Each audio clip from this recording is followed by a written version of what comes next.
Повели. Благодарам. Го користам правото од деловникот, односно врз основа на член 77 став 2, барам измена на дневен ред и тоа точката 31 да биде разделена како точка 17. Се работи за барање за автентично толкување.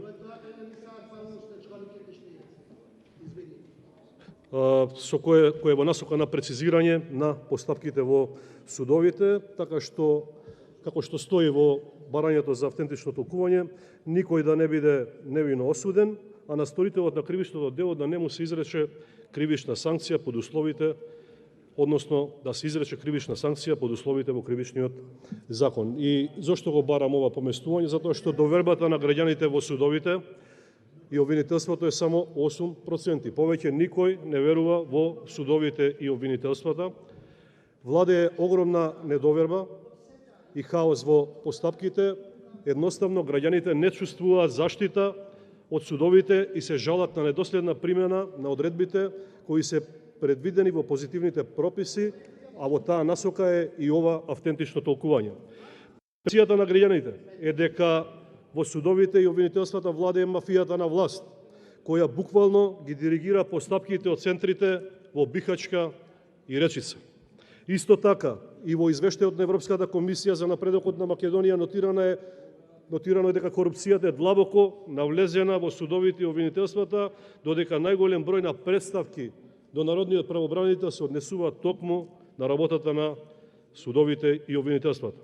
Па така сите сме сведоци дека кога се работи за истраги и обвиненија во кои се вмешани лица кои што се блиски на власта, имаме постапки кои што траат бесконечно и до сега се уште без разрешница. Тако беше и случајот со Зоран Заев, тако беше случајот со господинот Бујар Османи, таков е и случајот со генералниот секретар на СДСМ Драги Рашковски, за кого се уште трае постапката, иако според сите има доволно докази да биде осуден.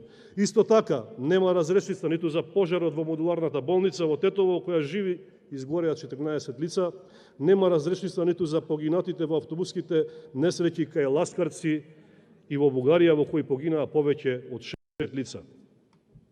Криминалците се кријат позади политичарите, а тие диригираат со судовите.